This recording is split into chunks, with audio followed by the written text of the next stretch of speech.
17 de julio de 1992. En una oficina de Bogotá, una firma sella un acta de defunción, no la de una persona, la de una empresa que durante casi 4 décadas llevó sobre sus rieles los sueños de todo un país. Ese día murieron los ferrocarriles nacionales de Colombia. Hubo un tiempo en que el tren era Colombia. Unía montañas imposibles, cosía regiones que la geografía había mantenido separadas, cargaba el café, el correo y la esperanza de un extremo al otro de la nación. Era el latido de un país que por fin se sentía uno solo, hasta que ese latido se detuvo. Las estaciones se apagaron, los rieles se cubrieron de maleza, y el rugido que acompañó a generaciones enteras se volvió un silencio que todavía duele. ¿Cómo se desmantela el sueño de unir a toda una nación? No fue la guerra, no fue un terremoto, fue una decisión. Y lo más perturbador, la empresa murió exactamente 4 años después del día en que empezaron a enterrarla. Colombia, de 1954 a 1992. La historia de lo que pasa cuando un país decide desmantelar aquello que lo mantenía unido. Para entender esa muerte, primero hay que entender un sueño. Y ese sueño empezó con un problema de geografía. Colombia nació partida en pedazos. 3 cordilleras la atraviesan de sur a norte, levantando muros de roca entre una región y otra. Durante siglos, viajar de una ciudad a la vecina podía tomar semanas a lomo de mula, por caminos de herradura que la lluvia convertía en lodo. Los pueblos vivían de espaldas unos a otros, encerrados por sus propias montañas. El país existía en el mapa, pero no en la práctica. Entonces llegó el café. A mediados del siglo XIX, los granos colombianos empezaron a conquistar el mundo, y con ellos apareció una urgencia nueva. Había que sacar la cosecha de las montañas hasta los ríos y los puertos antes de que se perdiera en el camino. La mula ya no alcanzaba.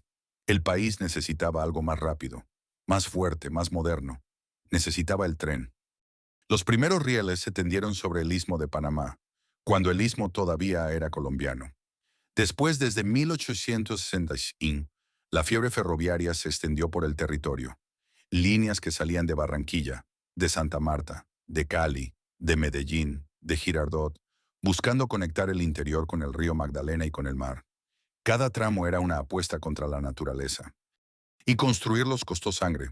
Los obreros abrían la selva a machete, dinamitaban laderas, tendían durmientes en cañones donde el vértigo daba miedo. Peleaban contra las fiebres del trópico, contra las mordeduras de serpiente, contra los pantanos y contra las guerras civiles que cada tanto se llevaban a los hombres del campamento al campo de batalla. Muchos murieron sin ver pasar el primer tren por la vía que habían abierto. De ese esfuerzo nacieron familias enteras, generaciones de rieleros para quienes el ferrocarril no era un trabajo, sino una forma de vida. Nacían junto a la vía, aprendían el oficio de sus padres, se casaban en los pueblos que crecían alrededor de las estaciones. El tren les daba el pan, el nombre y el orgullo. Su historia y la historia del ferrocarril eran la misma cosa. Recordemos a esas familias, volveremos a ellas. Pero había un problema. Todos esos ferrocarriles habían nacido sueltos, cada uno por su lado. Unos eran de los departamentos, otros del Estado, otros de manos privadas. Tenían dueños distintos, administraciones distintas, hasta anchos de vía distintos. El país había construido pedazos de una red, pero no una red. El sueño de unir a Colombia seguía roto en muchas piezas. Hasta que en 1954 el Estado decidió armar el rompecabezas. Ese año se creó una sola empresa para gobernarlas a todas: los Ferrocarriles Nacionales de Colombia.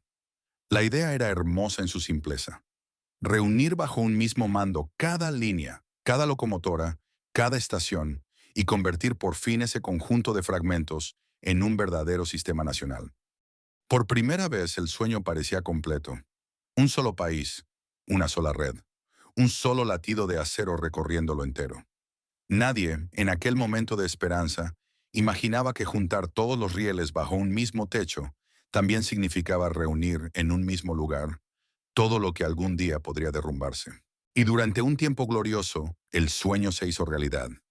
En su mejor momento, la red ferroviaria colombiana llegó a extenderse por más de 3.500 kilómetros de vía. No eran simples rieles, eran las arterias de la nación. Por primera vez en la historia, un mismo sistema de acero logró tocar los dos océanos, enlazando el Pacífico con el Atlántico y cosiendo entre sí las principales capitales del país. Lo que las tres cordilleras habían mantenido separado durante siglos, el tren lo unió en cuestión de horas. Por esas vías corría, literalmente, la vida de Colombia. Los trenes cargaban el café que sostenía la economía, movían las mercancías que alimentaban las ciudades, transportaban a los pasajeros de una punta del país a la otra y llevaban hasta el correo que mantenía en contacto a las familias separadas por la distancia. Quitar el tren, en aquellos años, habría sido como cortarle las venas a la República. Era el corazón que bombeaba, y el país entero latía a su ritmo. Y latía con fuerza.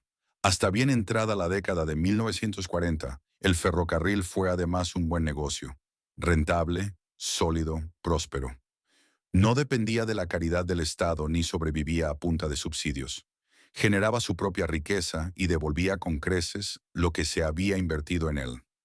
Era, al mismo tiempo, símbolo de orgullo nacional y motor de progreso. La prueba viva de que Colombia sí podía ser moderna, sí podía vencer su propia geografía, sí podía ser un solo país. En las estaciones se respiraba ese optimismo. El silbato del tren marcaba la hora del pueblo mejor que cualquier reloj. La gente salía a los andenes a ver llegar los vagones, a recibir a los que volvían y a despedir a los que se iban. El humo de las locomotoras olía a futuro. Pero para llegar a ese futuro, primero hubo que lograr algo que muchos consideraban imposible: perforar una montaña.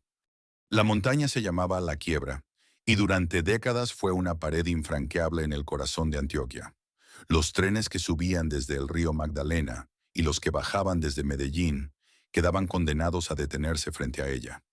Para cruzarla no había vía.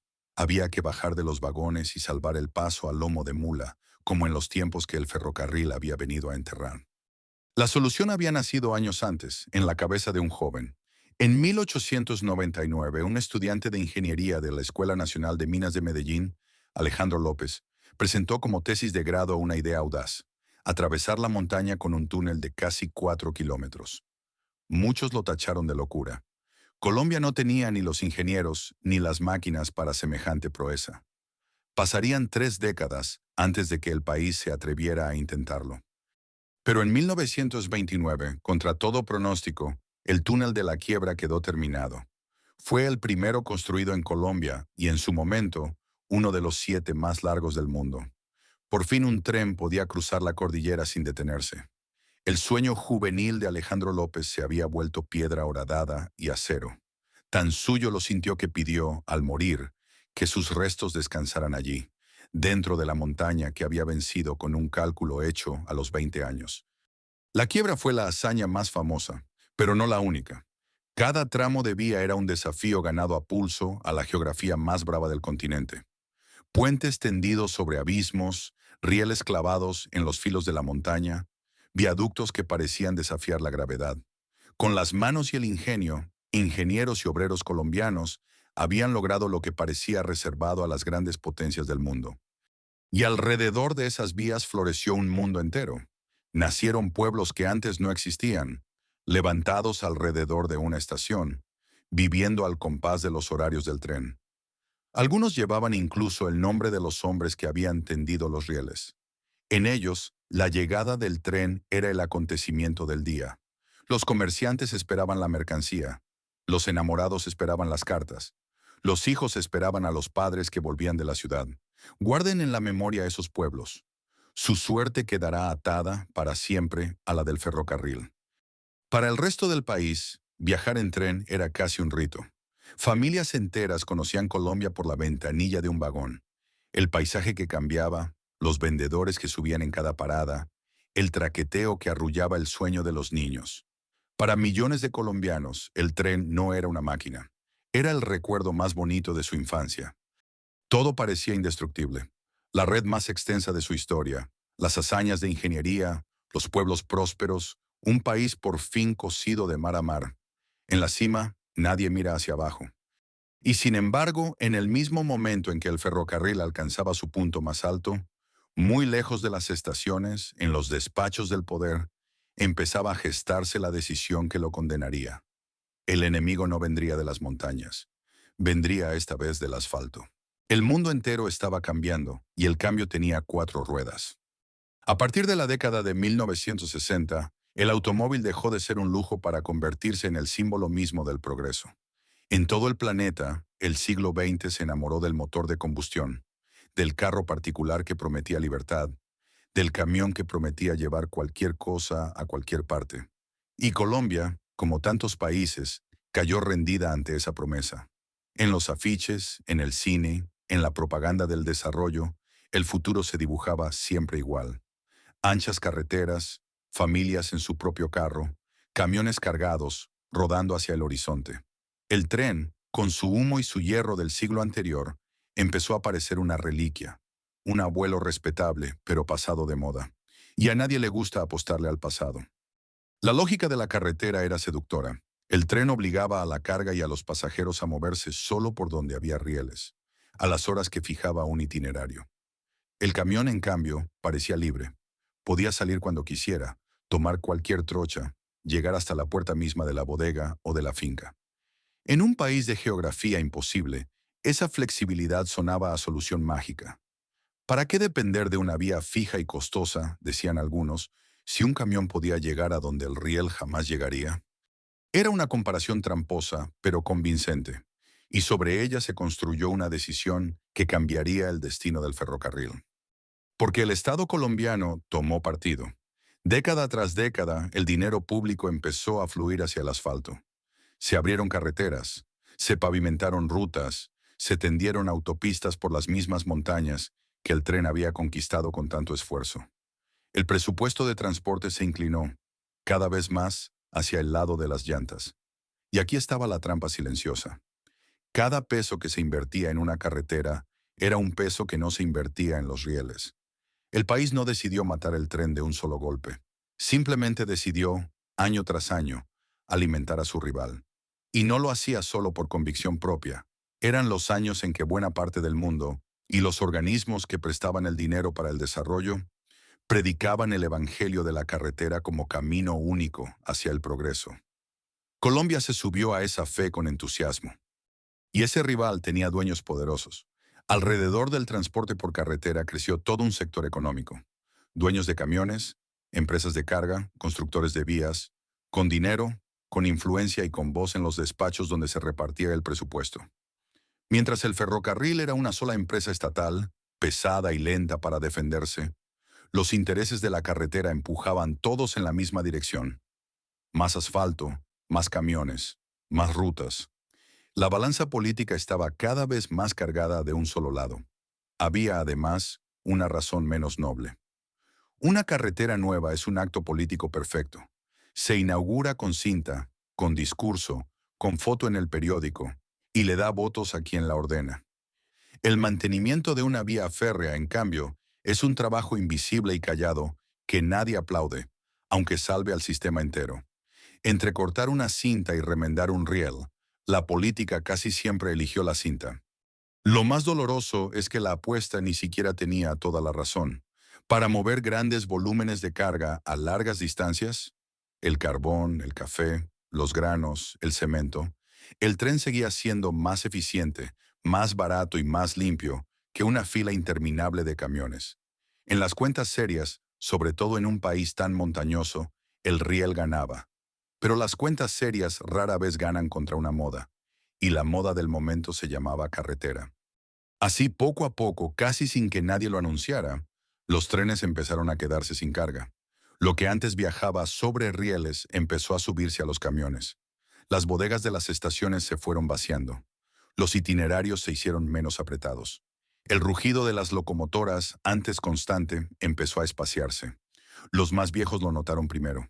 Un maquinista con 30 años en el oficio veía pasar semanas entre un despacho y otro, donde antes había trabajo todos los días. Y los muchachos que soñaban con seguir los pasos de sus padres en la vía, empezaron a mirar, en cambio, hacia el volante de un camión. El oficio ferroviario, que durante generaciones había sido una promesa de vida, comenzó a oler a despedida.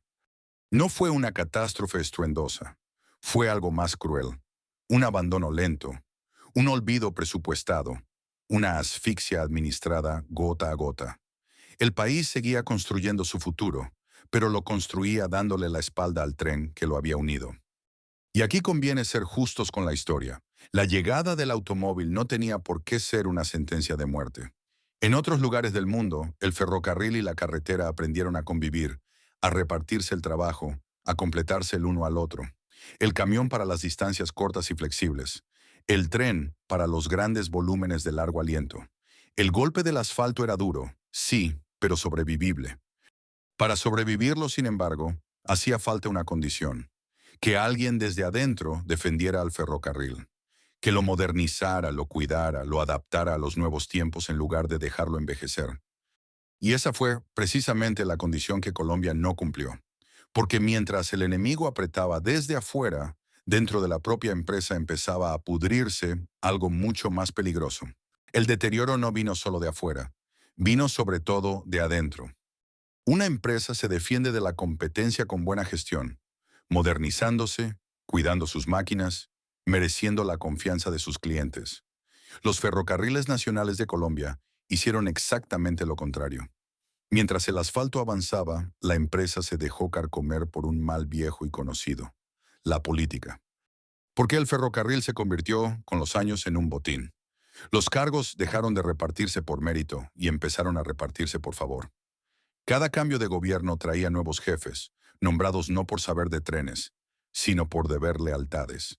La empresa se llenó de padrinos y de compromisos, de nóminas infladas y de contratos que servían más a los amigos del poder que a las locomotoras. Nadie mandaba el tiempo suficiente como para pensar a largo plazo. Nadie respondía de verdad por el futuro de la vía. El ferrocarril tenía muchos dueños de ocasión y ningún guardián. Y lo que no se cuida, se pudre. Sin una mano firme que lo defendiera, el sistema empezó a envejecer sin remedio. No había plata para renovar las locomotoras, que acumulaban años y averías. No había plata para cambiar los rieles gastados, para reparar los puentes, para mantener las señales. Y la poca que había, muchas veces se perdía por el camino. La red que se había construido con tanto heroísmo se fue oxidando en silencio, kilómetro a kilómetro. Los que conocían las máquinas lo notaban en cada detalle. Piezas que ya no se conseguían y había que improvisar. Locomotoras que entraban al taller y tardaban meses en volver a rodar. Tramos donde el tren debía reducir la marcha casi al paso porque los rieles ya no aguantaban su peso. El ferrocarril envejecía a la vista de todos y nadie hacía nada por impedirlo. Entonces se activó el círculo vicioso más cruel de todos. Unos rieles mal mantenidos vuelven los viajes lentos e inseguros. Los trenes empezaron a llegar tarde, a quedarse varados, a descarrilar. Un sistema impredecible pierde a sus clientes. Quien tenía que mover una carga con seguridad prefería el camión, aunque costara más. Y cada cliente que se iba significaba menos ingresos. Y menos ingresos significaba todavía menos plata para el mantenimiento. Y menos mantenimiento significaba trenes aún más lentos e inseguros. La empresa había entrado en una espiral de la que casi nunca se sale. Cada vuelta la dejaba más débil que la anterior. Las cuentas lo reflejaron sin piedad. Aquella empresa que alguna vez había sido próspera, que había pagado su propio camino y devuelto con creces lo invertido, se convirtió en una máquina de perder dinero. Los déficits se acumularon año tras año. El ferrocarril dejó de sostenerse solo y empezó a sobrevivir a punta de subsidios del Estado, colgado del presupuesto público como un enfermo de un suero. De orgullo nacional pasó a ser, a los ojos de muchos, una carga, un hueco por donde se escapaba la plata de todos. Y cuando el dinero no alcanza, se recorta. Uno por uno empezaron a cerrarse tramos de la vía. Rutas que durante décadas habían tenido tren, simplemente dejaron de tenerlo. El mapa de la red, antes tan orgulloso, comenzó a encogerse.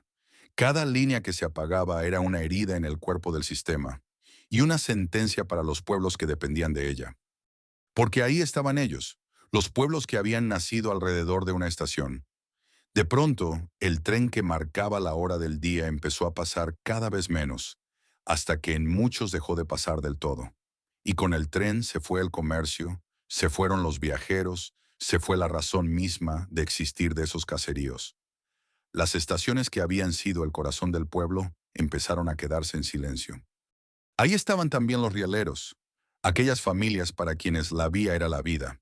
Vieron cómo su oficio, antes seguro y orgulloso, se volvía frágil.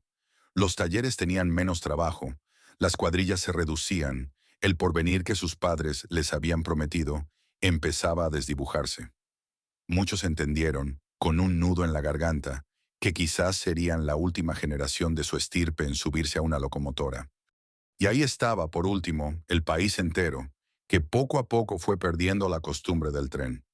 Los viajeros que antes conocían Colombia por la ventanilla de un vagón se acostumbraron al bus y a la carretera. Una generación completa empezó a crecer sin el traqueteo, sin el silbato, sin el ritual de las estaciones. El tren dejaba de ser parte de la vida cotidiana para volverse apenas un recuerdo de los mayores. Para la década de 1970, el veredicto era difícil de negar. Aquel sistema que había sido el más extenso de su historia, la hazaña que unía dos océanos, se había convertido en una operación lenta, cara, poco confiable y profundamente endeudada. El gigante seguía en pie, pero por dentro estaba enfermo de muerte. Y un gigante enfermo es una presa fácil. Ya no hacía falta un enemigo poderoso para derribarlo. Bastaba con que alguien, desde lo más alto del poder, mirara sus cuentas, se encogiera de hombros y decidiera que no valía la pena salvarlo. A finales de los años 80, ese alguien llegó. A finales de la década de 1980, el gobierno del presidente Virgilio Barco tomó la decisión que llevaba años gestándose en la sombra y la envolvió además en una de las ironías más amargas de esta historia. Porque la herramienta con la que se mató al ferrocarril nació disfrazada de salvavidas. En 1988 se expidió la Ley 21. Si uno leía solo su título, la ley sonaba a esperanza. Hablaba de un programa de recuperación del servicio público de transporte ferroviario. Recuperación. La palabra prometía rescate, renacimiento, una segunda oportunidad para los trenes. Cualquiera habría pensado que por fin el Estado se disponía a curar a su viejo gigante enfermo. Pero en la letra menuda decía otra cosa. Esa misma ley le entregaba al presidente facultades extraordinarias para reorganizarlo todo a su antojo, crear nuevas entidades y, sobre todo, liquidar las que quisiera. La palabra recuperación adornaba la portada. La palabra liquidar hacía el trabajo real. La ley que prometía salvar al ferrocarril fue en realidad la que firmó su sentencia. Hay que ser honestos. Los que tomaron la decisión no partían de la nada. La empresa era de verdad un enfermo grave. Arrastraba deudas enormes, perdía dinero sin parar, dependía por completo de los subsidios y no lograba competir con los camiones. En los papeles, los ferrocarriles nacionales de Colombia parecían un hueco sin fondo. El diagnóstico no estaba equivocado. Lo que estuvo en discusión, lo que la historia todavía discute, no fue el diagnóstico, sino el remedio. Ante un paciente muy enfermo, el gobierno no eligió la operación difícil y costosa de curarlo. Eligió el camino más rápido, desconectarlo. Y así, el 17 de julio de 1988, empezó formalmente la liquidación de la empresa. Fue el primer día de una cuenta regresiva que nadie en ese momento supo leer. La fecha parecía un simple trámite administrativo. Con el tiempo se revelaría como algo más parecido a una fecha de defunción anticipada. Detrás de esa decisión de escritorio había además rostros concretos. En ese momento, más de 7,000 personas trabajaban en los ferrocarriles nacionales de Colombia. 7,000 vidas, maquinistas, mecánicos, jefes de estación, obreros de vía, cuyo futuro quedó, de un día para otro, colgado de un proceso de liquidación. Para el país eran una cifra en un informe. Para ellos era todo lo que tenían. La noticia cayó como un balde de agua fría en los talleres y las estaciones. En los patios donde durante décadas se habían reparado máquinas y planeado rutas, ahora se hablaba en voz baja de indemnizaciones y de despidos. El país que ellos habían ayudado a construir sobre rieles había decidido, sin consultarles, que ya no los necesitaba. La sentencia definitiva llegó al año siguiente. En 1989, mediante el decreto 1586, el gobierno pronunció la palabra que lo hacía oficial e irreversible. Liquídese, ordenaba el decreto, la empresa industrial y comercial del Estado Ferrocarriles Nacionales de Colombia. Aquella misma empresa que había sido creada en 1954 con la ilusión de unir un país entero quedaba, con la firma de un documento, condenada a desaparecer. 35 años después de haberse fundado para juntarlo todo, se ordenaba deshacerla en pedazos. Pero el gobierno no se limitó a matar, también quiso reemplazar. En lugar del viejo ferrocarril, único y centralizado, se diseñó una arquitectura nueva, calcada del mundo de las carreteras: separar la vía de los trenes. Por un lado nació Ferrovías, la empresa colombiana de vías férreas, encargada de administrar, mantener y rehabilitar la red. Por otro, la Sociedad de Transporte Ferroviario, con capital público y privado, encargada de operar los trenes sobre esa red. Y para cargar con la herencia más pesada, las pensiones, las cesantías, las indemnizaciones de los trabajadores de la empresa muerta, se creó el Fondo de Pasivo Social de los Ferrocarriles Nacionales de Colombia. Sobre el papel todo sonaba moderno y sensato. Se hablaba de eficiencia, de renovación, de un ferrocarril más ágil y menos costoso. Los defensores de la medida la presentaron no como una muerte, sino como un renacimiento. El problema es que un ferrocarril no se reinicia con un decreto, porque lo que se estaba destruyendo no era solo una empresa con deudas, era más de un siglo de conocimiento acumulado. Cuadrillas que sabían leer una vía con solo caminarla, mecánicos capaces de revivir una locomotora que ya nadie fabricaba, jefes de estación que conocían cada curva de su ruta como la palma de su mano. Todo ese saber, imposible de escribir en un manual, vivía en la gente. Y al desmantelar la empresa, esa gente se dispersaría a los cuatro vientos, llevándose consigo un oficio que había tardado generaciones en construirse. Con el tiempo, la promesa de renacimiento mostraría su verdadero rostro. Las entidades nuevas nacerían débiles y tropezarían una y otra vez. Pero esa parte de la historia todavía estaba por venir. Por ahora lo esencial ya estaba hecho. La firma estaba puesta, la ley estaba escrita, el destino de la empresa quedaba sellado en el frío lenguaje de los decretos. Sin embargo, entre firmar una sentencia y ejecutarla hay una distancia enorme. Un papel se firma en un instante. Desmontar un ferrocarril que había latido durante generaciones, en cambio, tomaría años dolorosos. Y esos años no los vivirían los funcionarios que firmaron los decretos. Los viviría la gente de la vía, y no todos estaban dispuestos a dejarse morir en silencio. Los trabajadores no se quedaron de brazos cruzados viendo cómo enterraban su mundo. Los rieleros de Colombia tenían, desde hacía décadas, una casa común para defenderse: su sindicato, Sintra Ferroviarios. Allí se habían agrupado generaciones de obreros de la vía, y no eran gente acostumbrada a agachar la cabeza.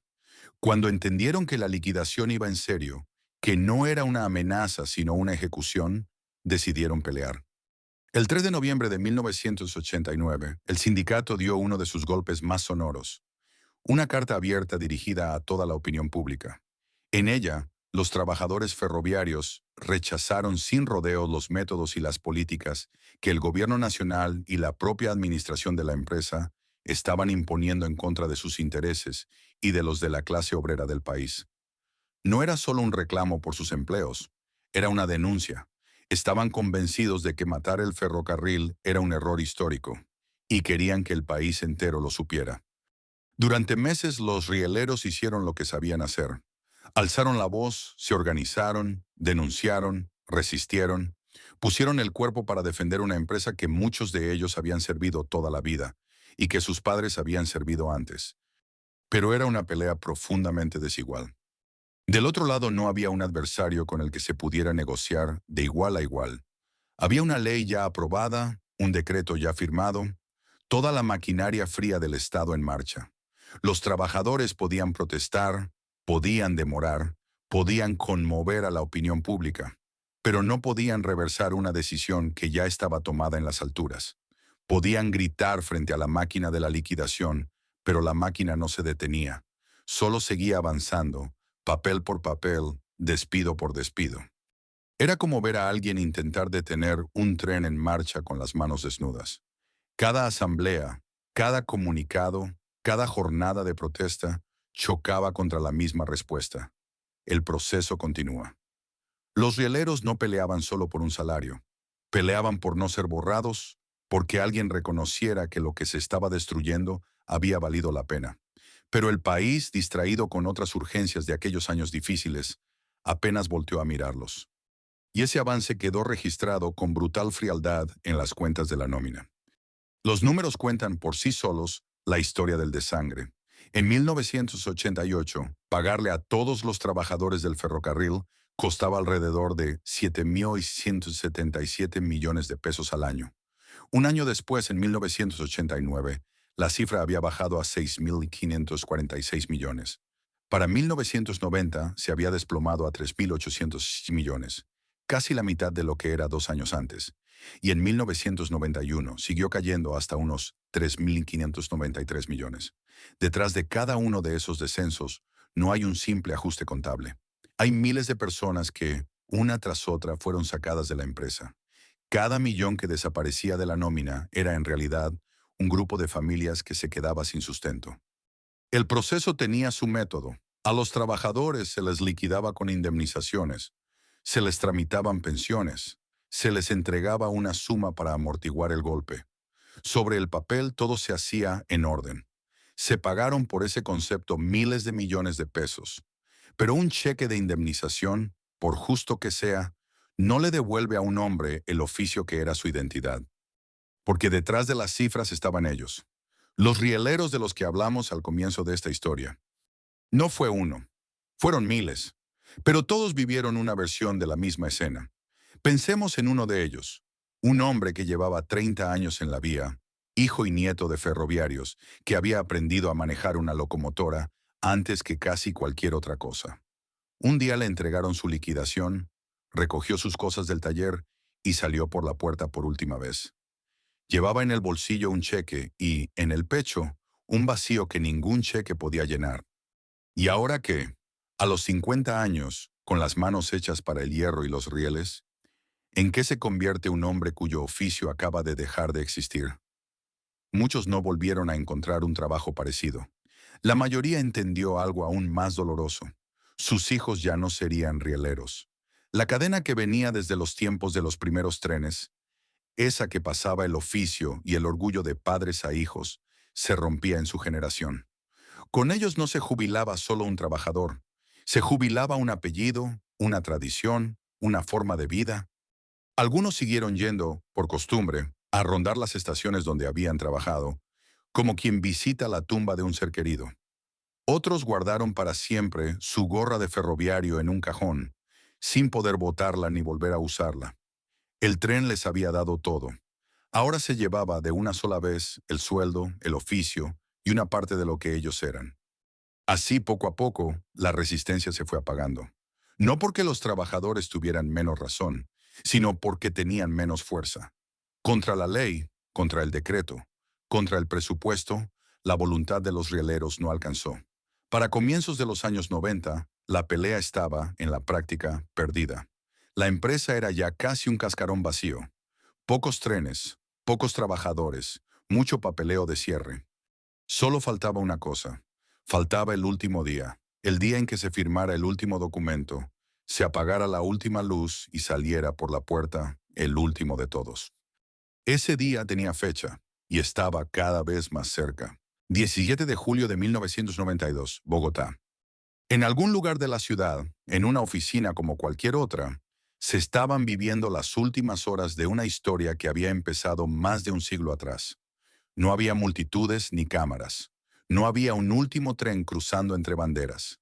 La muerte de los ferrocarriles nacionales de Colombia no fue estruendosa. Fue de escritorio, de papeleo, de firmas. Fue quizás la clase de final más triste. La de morir sin que casi nadie voltee a mirar. De aquel gigante que alguna vez había dado trabajo a miles de personas, que había hecho latir a todo un país, apenas quedaba un puñado de gente terminando trámites. 2 días antes, el 15 de julio, habían salido las últimas 24 personas de la empresa. Después de ellas, solo se quedaron unos pocos para cerrar la puerta. El gerente que dirigía la liquidación, la jefe de contabilidad, la directora de la tesorería, 2 representantes del sindicato y un par de empleadas más. 7 personas, más o menos, para despedir a un gigante. 7 personas cuidando un cadáver. Piénsenlo por un momento. Una empresa que había llegado a mover el café, la carga y los pasajeros de una nación entera, que había tenido estaciones en decenas de pueblos y talleres llenos de obreros, terminó su existencia en una oficina silenciosa, atendida por un grupo tan pequeño que cabía en una sola habitación. Ese era todo el imperio que quedaba. En los pasillos, donde años atrás resonaban los pasos de cientos de funcionarios, ahora el eco devolvía cada paso solitario. Escritorios vacíos, oficinas apagadas, archivos amontonados, esperando quién sabe qué destino. El aire olía a papel viejo y a encierro. Quienes quedaban trabajaban en voz baja, casi con respeto, como quien vela a un muerto en la sala de al lado. Sabían que estaban firmando, día tras día, el final de algo que los había superado a todos. Y en esos días finales tocó hacer lo más frío de todo: contar los restos, inventariar lo que sobraba del que había sido el sistema de transporte más importante del país, para entregarlo, como quien reparte una herencia, al fondo de pasivo social encargado de administrar lo que dejaba el difunto. Las cifras de ese inventario final dolían por lo que decían entre líneas.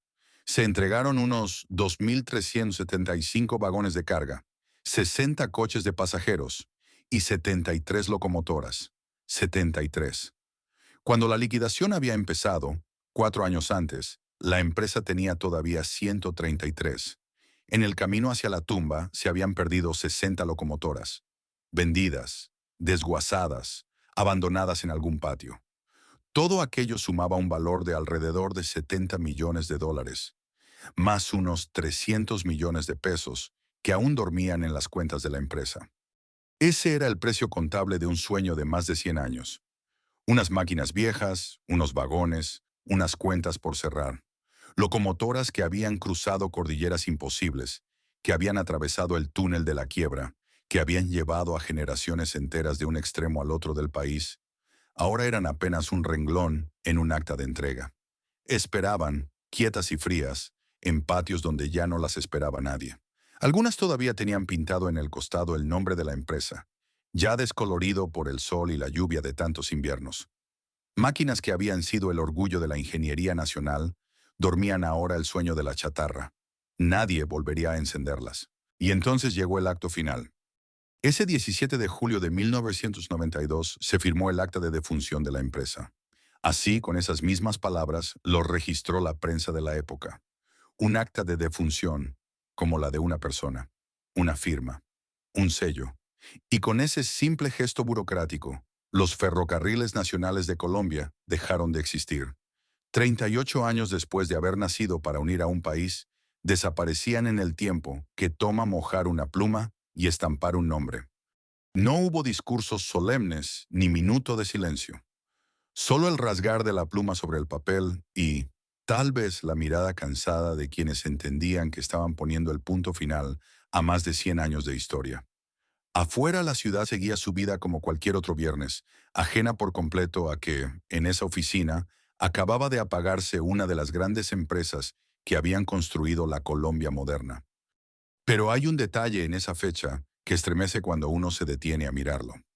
La liquidación de la empresa había comenzado el 17 de julio de 1988, y el acta que la enterró se firmó el 17 de julio de 1992. Exactamente 4 años, día por día, el mismo número, el mismo mes, como si el destino, con una crueldad casi matemática, hubiera querido cerrar el círculo en la misma fecha en que lo abrió. Empezaron a enterrarla un 17 de julio, terminaron de enterrarla un 17 de julio. 4 años clavados, ni uno más ni uno menos, entre la primera palada de tierra y la última. Mientras en aquella oficina de Bogotá se secaba la tinta de la última firma, muy lejos de allí, la verdadera muerte ya había ocurrido hacía tiempo, porque el ferrocarril no murió de verdad en un escritorio, murió poco a poco en los pueblos. Recuerden aquellos caseríos que habían nacido alrededor de una estación, los que les pedimos guardar en la memoria. Para 1992, muchos de ellos ya eran la sombra de lo que fueron. La estación, antes corazón del pueblo, Estaba cerrada con tablas, con las ventanas rotas y el reloj detenido. Por los rieles ya no pasaba el tren. Pasaba la maleza que crecía entre los durmientes, como si el monte reclamara de vuelta lo que el hombre le había quitado. Los jóvenes se habían ido a buscar la vida a las ciudades, porque en un pueblo sin tren ya no quedaba mucho futuro. Solo los viejos permanecían, sentados a veces en el andén vacío, mirando la vía por donde ya nadie llegaba, contándoles a los nietos cómo era aquello cuando el silbato marcaba la hora del día. Ese pueblo no murió el 17 de julio de 1992. El acta apenas le puso el sello oficial a algo que sus calles ya sabían desde hacía años, que el tren no iba a volver. Y así, por primera vez en más de un siglo, a lo largo de miles de kilómetros de vía, se hizo el silencio. Un silencio nuevo, extraño, casi antinatural. Donde antes rugían las locomotoras y sonaban los silbatos, ahora solo quedaban el viento y el óxido. El corazón de acero que había hecho latir a Colombia de mar a mar, sencillamente, dejó de latir. Había hecho falta más de un siglo, miles de obreros, hazañas de ingeniería y montañas perforadas para construir aquel imperio. Y había bastado una firma para acabarlo. Pero la historia no terminó con ese silencio. Porque la muerte de un ferrocarril no es solo un final, también es el comienzo de una larga y dolorosa vida después de la vida. Lo que pasó con los rieles, con los pueblos y con el país en los años que siguieron, revela la verdadera dimensión de lo que Colombia perdió aquel día. El silencio no fue el final de la historia, fue apenas el comienzo de otra, la de un país aprendiendo a vivir sin sus trenes. Y lo primero que descubrió Colombia fue que la promesa del renacimiento había sido, en buena parte, un espejismo. Recordemos aquellas entidades nuevas que iban a reemplazar al viejo ferrocarril. Ferrovías, dueña de la vía, y la Sociedad de Transporte Ferroviario, encargada de los trenes. Iban a ser modernas, ágiles, eficientes. En la práctica, nacieron débiles y tropezaron una y otra vez. Se ensayó entregar tramos de la red en concesión a operadores privados, con la esperanza de que el capital de afuera hiciera lo que el Estado ya no quería hacer. Pero la magia no ocurrió. Y entonces la historia dio un giro casi irónico. En 2003, apenas 11 años después de la muerte de los ferrocarriles nacionales, la propia Ferrovías, la entidad que había sido creada para salvar la red, también fue liquidada. El remedio corrió la misma suerte que el enfermo. Aquel plan que se había vendido como una recuperación terminó siendo apenas una segunda muerte. Mientras tanto, sobre el terreno, la herencia era desoladora. De aquella extensa red que Colombia había construido a lo largo de un siglo, cerca de la mitad quedó fuera de servicio. Rieles enterrados bajo la maleza, puentes oxidándose sobre los ríos, estaciones convertidas en ruinas o en casas ocupadas por familias que ni siquiera recordaban para qué habían servido esos edificios. Miles de kilómetros que habían costado sangre, fiebre y dinamita se volvieron simples líneas muertas en el mapa. En pueblos de todo el país quedaron en pie, como esqueletos hermosos, las viejas estaciones, edificios de arquitectura noble, con sus techos altos y sus letreros descoloridos, que alguna vez fueron el lugar más importante de la localidad. Hoy muchas sobreviven como monumentos silenciosos, testigos de piedra de una época en que por allí pasaba la vida. Otras simplemente se derrumbaron. Pero la cifra más brutal es la que mide lo que el tren dejó de ser para la gente. En sus buenos tiempos, el ferrocarril había movido a los pasajeros de una nación entera. Décadas después, ese río de viajeros se había secado hasta convertirse en un hilo. Para 2009, los trenes del país transportaron apenas 18.158 pasajeros en todo el año. Y no solo era poco, era cada vez menos. Esa cifra representaba 74.466 viajeros, menos que apenas 3 años atrás. En un abrir y cerrar de ojos, lo poco que quedaba también se estaba desangrando. El tren, que alguna vez fue la columna vertebral del transporte colombiano, había quedado reducido a una anécdota estadística. ¿Sobrevivió algo entonces? Sí, pero sobrevivió transformado, encogido, irreconocible. Por un lado, la carga. En los pocos tramos donde el tren todavía tenía sentido económico, siguió rodando, sobre todo para una sola cosa: el carbón. Trenes larguísimos que llevan el mineral desde las minas hasta los puertos, día y noche. Es el último gran oficio del riel colombiano, pero es apenas la sombra de lo que fue. El sistema que unía dos océanos y cosía capitales quedó convertido, en la práctica, en una banda transportadora para un solo producto. Y resulta amargo pensarlo, precisamente en aquello que sus defensores tanto repetían, que el tren era imbatible para mover grandes volúmenes a larga distancia, es donde el riel demostró, hasta el final, que tenían razón. Lo poco que sobrevivió lo hizo dándoles la razón a quienes habían advertido que matarlo era un error. Por otro lado, los pasajeros, ahí la reducción es todavía más conmovedora. El tren de pasajeros dejó de ser transporte y se volvió paseo. Cerca de Bogotá sobrevive el tren de la Sabana, un tren turístico que los fines de semana lleva a familias y visitantes a dar un paseo hacia Zipaquirá, arrastrado por viejas locomotoras de vapor.